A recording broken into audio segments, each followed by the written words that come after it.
everyone gets to go home for the day. Everyone else has passed, and they're all sitting in the bleachers watching and waiting. Finally, given that we are at an impasse, one of the cadre walks off to the bleachers. Does anyone want a spot for Kennedy? There are two caveats. I'm only giving you one round to hit the target, and I get to pick it. Given those conditions, who wants Kennedy's pass-fail to be on your shoulders? I scan the bleachers. I know my chances are not good. Who would want to do that? But I don't wait long. A burly Asian on the far left side stands up immediately. Picture the Batman costume, but Asian. And that's basically a Mike Glover. This dude isn't worried at all. He walks over like he's about to choose a salad dressing at the salad bar, not making the decision that will affect whether I pass or fail. What if I put my graduation on the line, Glover? What if I put your graduation on the line, Glover? The sergeant asked. I'm making the same decision, Sergeant. Glover responds. That's a crazy story. And it's just that. It's a story. Not true? It's not true. But this is one of those ones, wait till you find out about this. It's worse than not true. This is a hard one to unpack, because unless you've been to sniper school, I'm going to try to do my best job to relay. He does a very confusing job of telling the story. I'll tell you why. The first thing he says is, that's a lie. He goes, sniper school is not an individual event. It's a team event. Nope. Sniper school is an individual event. It's an absolutely individual event. You stalk by yourself. The most individual event. You shoot. I'm not saying you shoot by yourself. You have a spotter. But when you shoot with your spotter, you're the shooter. It's your grade. And then he will have his opportunity to shoot. And then you will spot for him. It is your grade. You don't pass as a team or fail as a team, because you're going to different teams. You're on a sniper team that came from an ODA, so you can't have one guy that's worthy of it, another guy that won't pass because one guy's really good, and then end up having a bad sniper and a good sniper go to two different teams. Like it's insane. Of course, it's an individual event. What he's talking about when he's describing is stalking up to a target, which is called the stalk lane, like your classic. You're in a ghillie suit and you crawl, as slow as you can. And undetected, you have to take a shot at a guy that's just sitting there in the field. But the shot is a fake shot. They blend, because you can't take a real life shot at the guy. What you're really getting graded on is stock, not your shot. So for him to say this is a team event, the stalking is an individual event. Now let me take a step back. Could somehow, at some point, during any time, did they have a team stalk in SODIC? I didn't go to every SODIC class, so maybe they did. But traditionally, it's an individual event, as it should be. I don't even know how you could do it as a team. Or SODIC.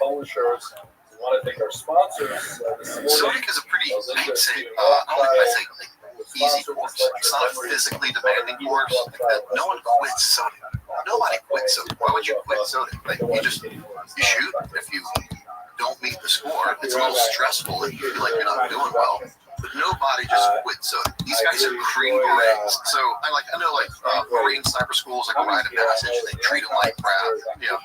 Maybe someone quits that. This isn't that. You've already done the hard stuff. You're here to make sure you can shoot. So to say this guy is just mentally weak and quits. He doesn't say it in the book, but he does say it in other podcasts. I know the guy he's talking about. The guy's name is Bradley Keys. Go back to the beginning of that and read how flattering and on page 181 how unflattering he talks about Bradley Keys and why he's the best sniper the best sniper in the school. Which is a lie. That Bradley Keys is the worst sniper in the school, and these are the reasons. Just remind people. I have the highest individual score in class. My partner's the lowest. He's a great guy, but he is absolutely not a natural sniper. Doesn't have the right temperament to train himself to be one, and is dealing with post-traumatic stress. What a crappy thing to say about a guy, and then to say that a guy quits. that You want to know what happened to Bradley Keys? You think he quit? You think a Green Beret quit sniper school? it's No, he didn't quit I sniper was school. overwhelmed with emotion. He graduated that sniper The school. moment when But here's the reason.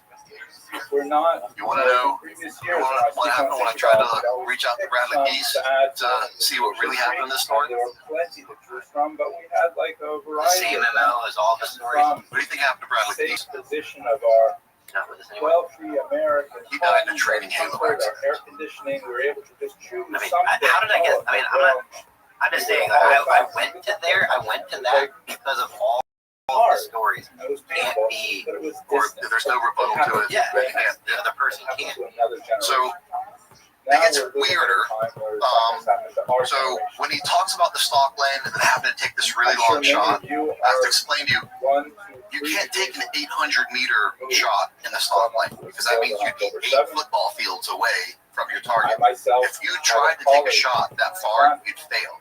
They force you to stop close, within 300 meters usually. That way it forces you to be close to force you to not, to prove that you can move undetected. So him saying he's taking an 800-meter shot in the stock lane is a lie. You would fail it. Him giving a wind call during the stalking lane is knowing you wouldn't do a wind call in the stalking lane. You shoot a blank. You shoot a blank round. So the guys who are looking for you can at least hear it like it's a real shot and see if they can find where you're at. So it's a blank shot. When you're done stalking and if you're lucky enough to not be seen after the blank shot, the cadre comes up and he does a laser rangefinder to see how far we are from target, and then they move back to the sniper range, the live fire range, and they recreate the shot at the distance that you were, and that's how you get your shooting score. So here's where it gets weird. You would think it was, well, then he just mixed it up, and he just fast forwarded it from the stalking lane to the live fire shoot.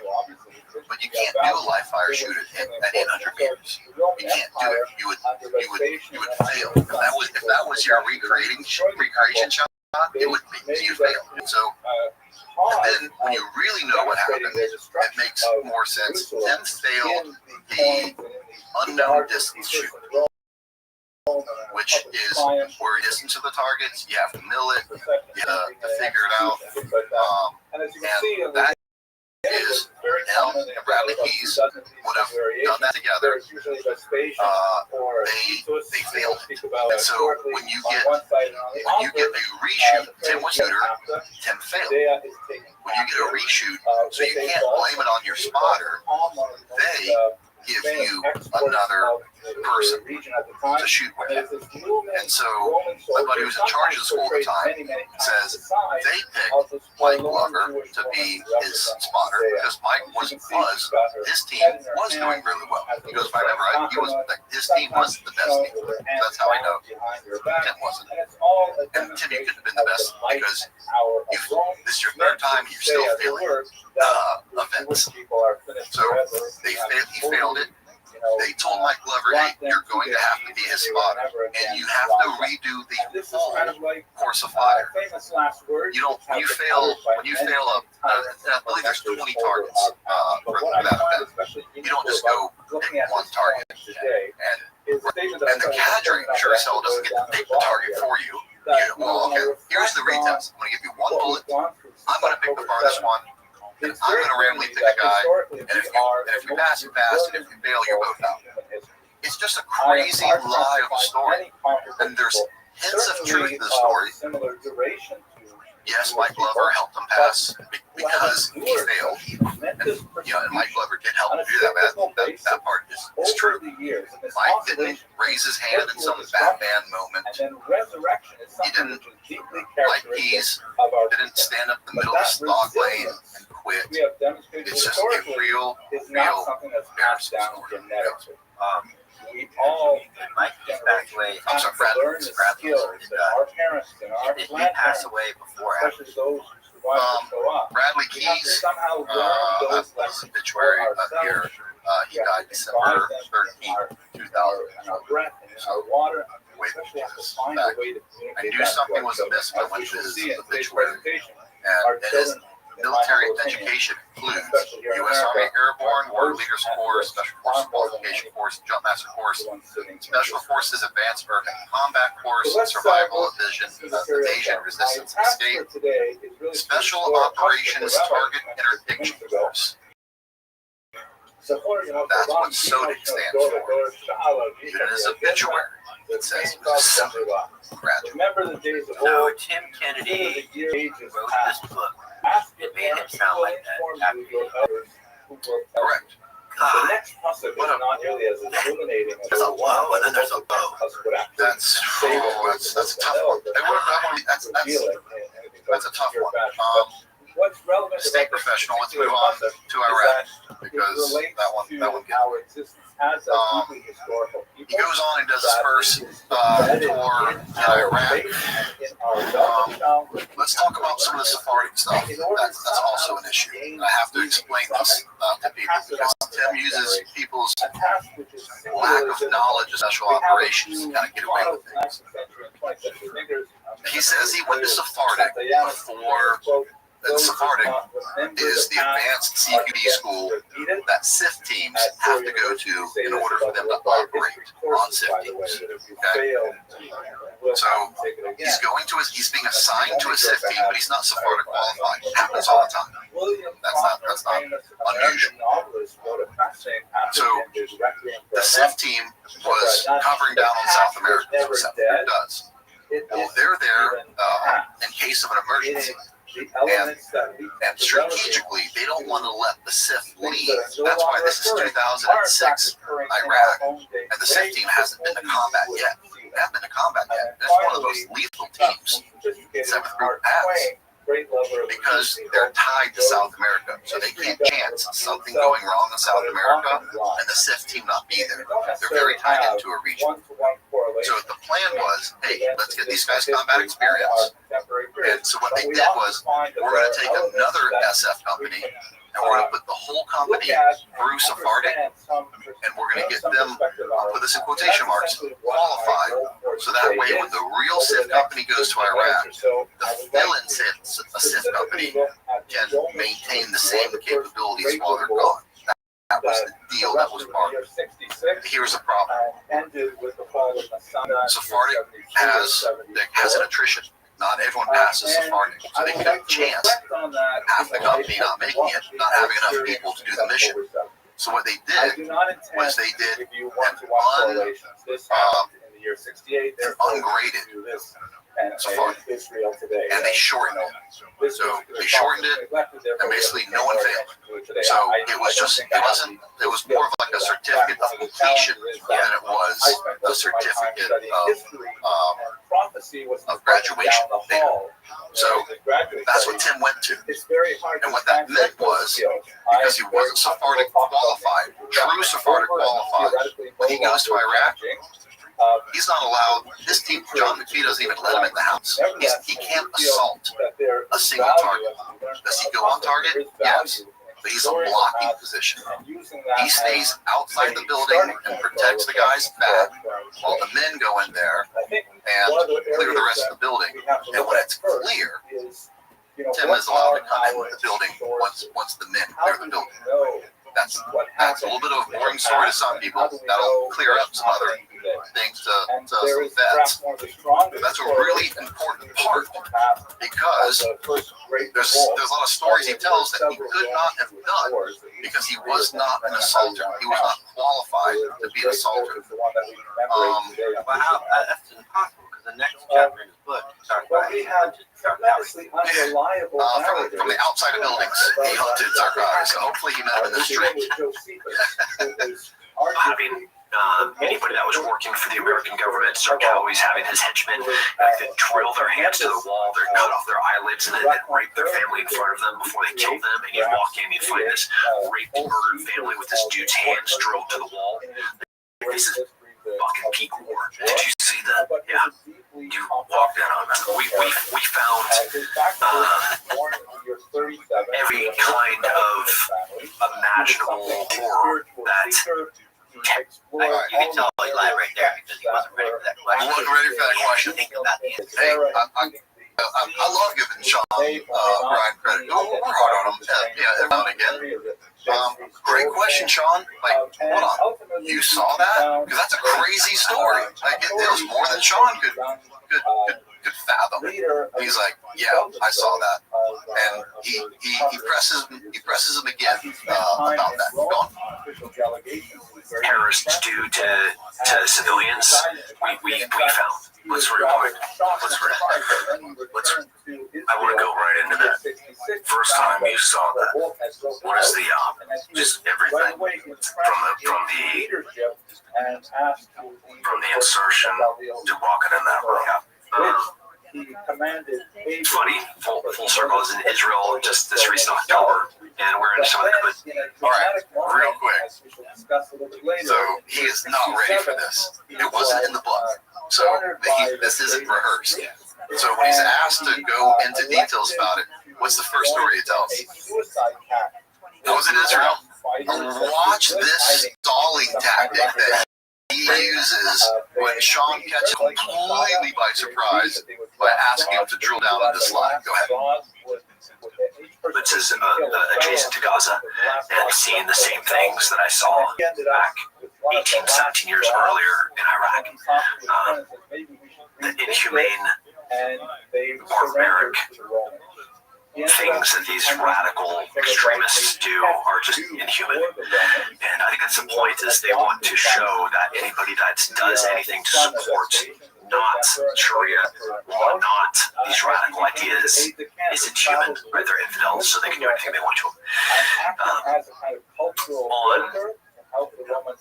them. Where this is, what month is this? This is early 2006. We are going to what we thought was a BBIED target, and Oliveira was like the point guy, and we do a call out initially, so you set up an L-shaped ambush on the outside of the house.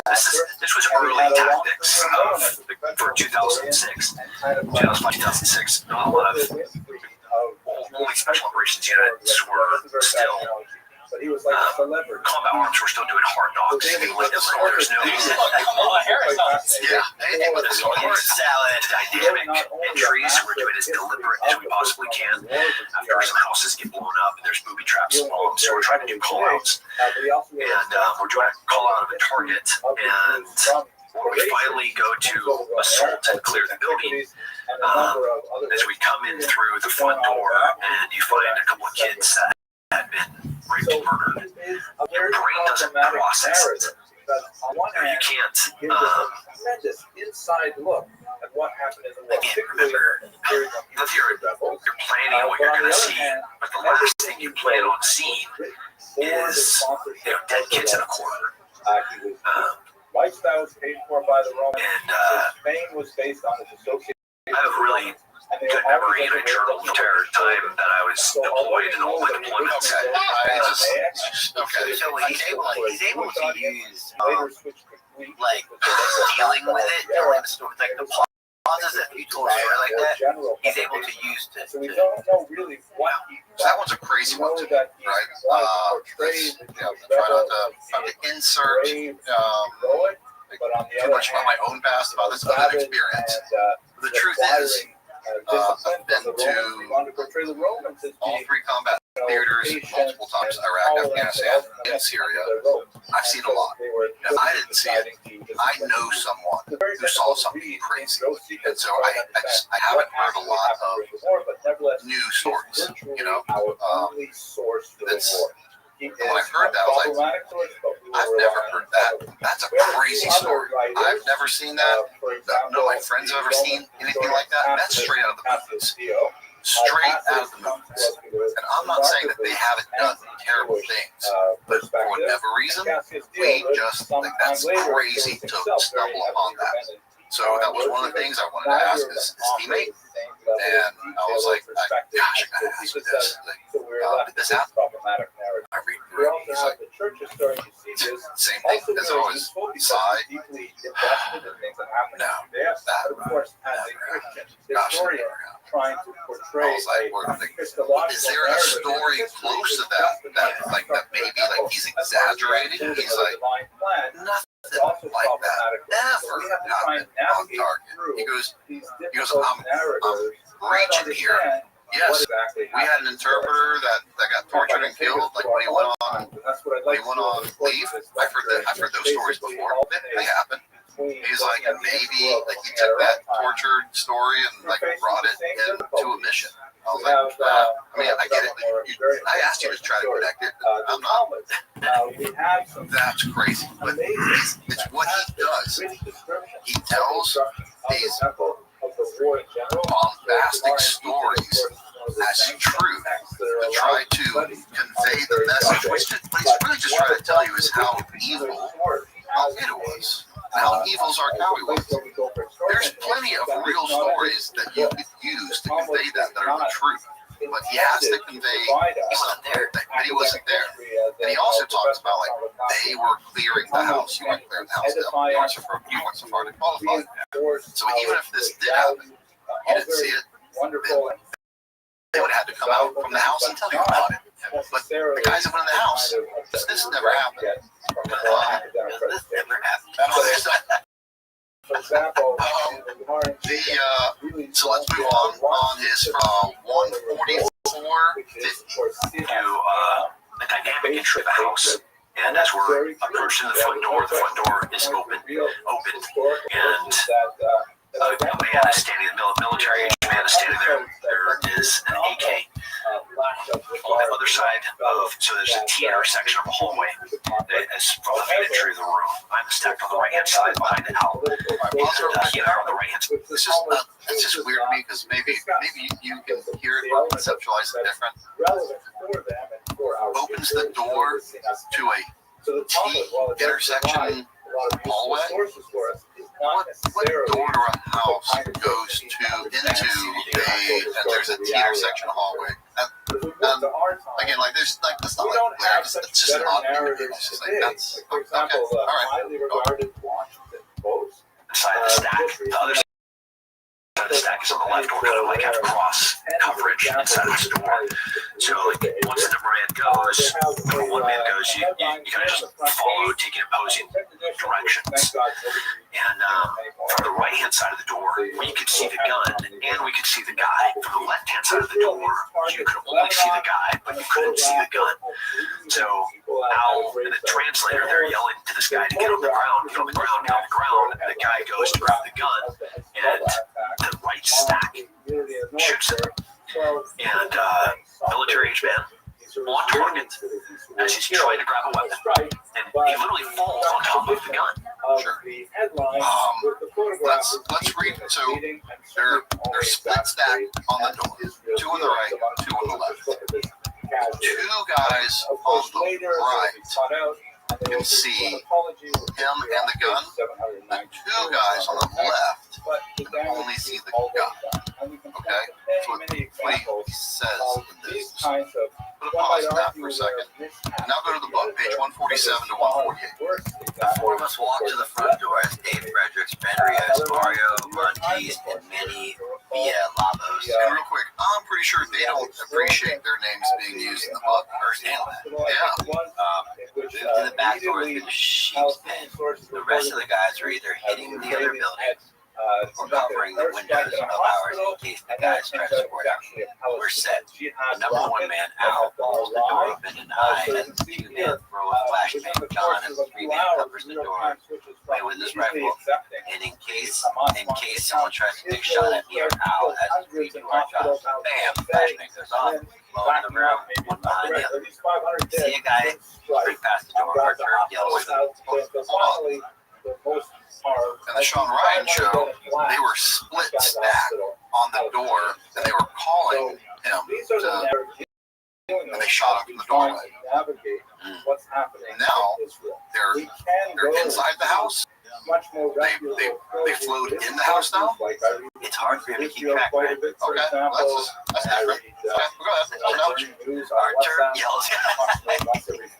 Turb yells for the guy to get on the ground over and over again. The guy is not going to the ground. He is defiant. My red dot is on his chest as our House John takes a breath and makes an athletic movement away from us. I hear House switches weapon from safe to semi. It's such a small sound, the tiny clip of metal on metal, but all veterans know what that sound means. You can always hear it through flashbangs, through grenades, through artillery. That little type engages the mechanism in your brain that tells you this event is now real. My eyes see where this man is going, and my brain slowly passes that message to my body. He grabs an AK-47 and starts to spin it towards us. Somewhere between the time he grabs for the gun and the time he turns it forward for us with it, I move my weapon. I move my weapon to semi, as does John. By the time the man's gun gets 2/3 around a half circle where he grabbed it to where he's pointing it out, House squeezes off 1 to 2 rounds. Milliseconds later, I double tap the guy. John shoots at almost the same time I do. Also double tap.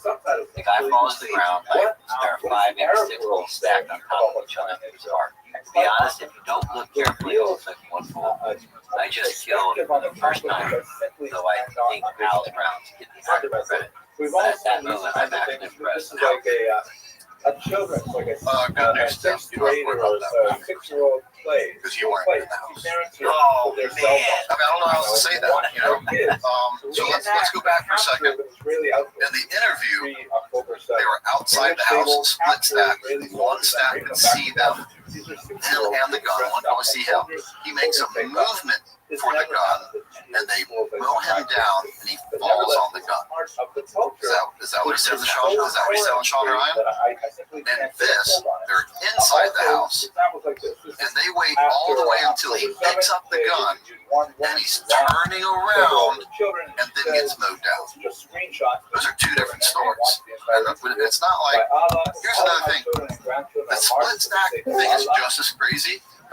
Welcome, Mr. Aquarius. How are you? Guys, the shootout, How was your day? me, John, and the third guy's name. It was good.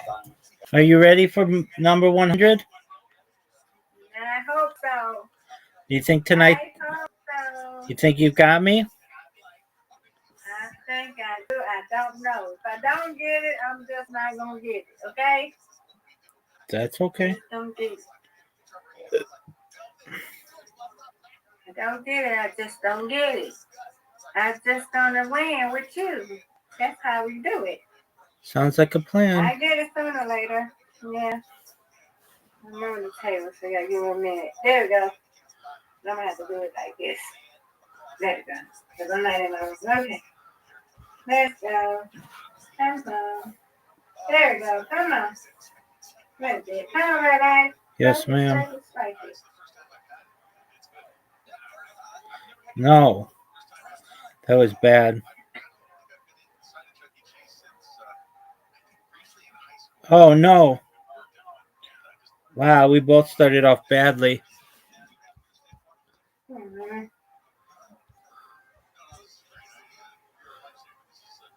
There you go.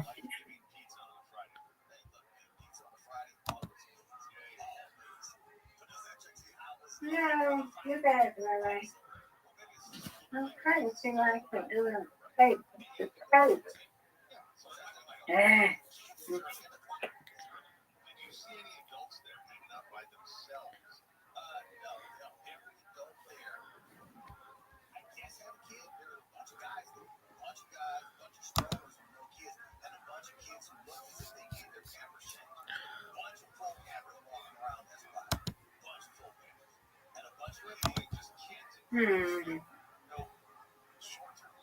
Nope, she missed it. They gonna get it this time. Come on, Red Light.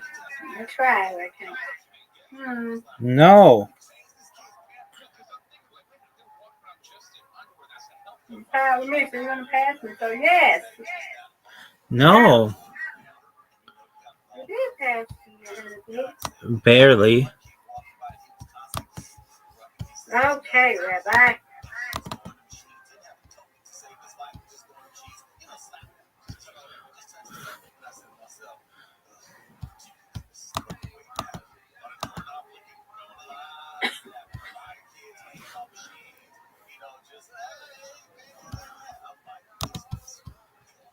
My bad, go. Get it.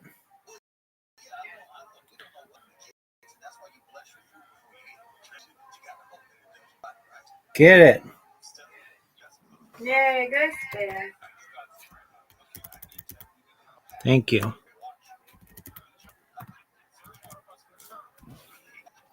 Oh, come on. You had to get more than that.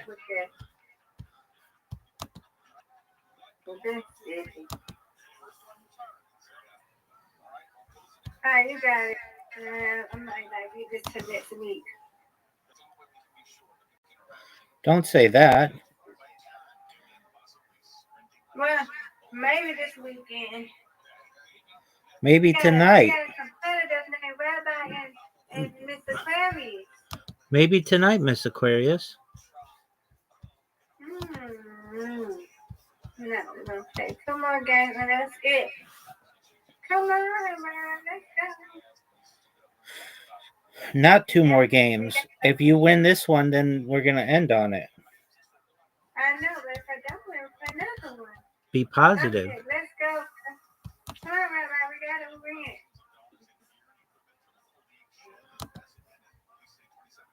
We gotta win, Rabbi.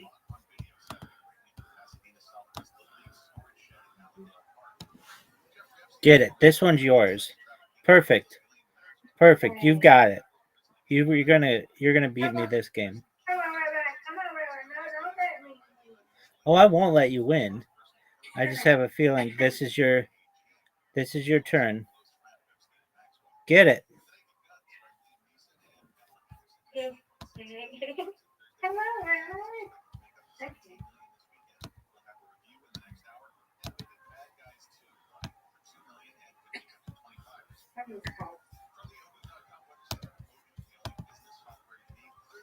No, look at that.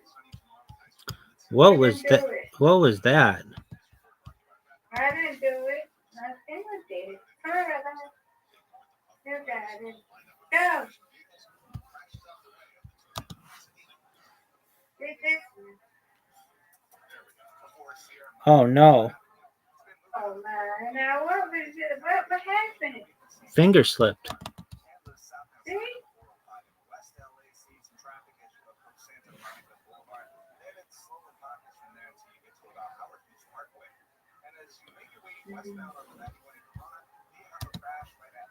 Oh my God, I keep missing it. Come on, Rabbi. Get it. No.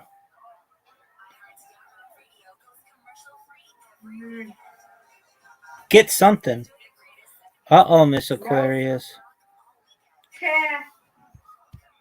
This is crazy.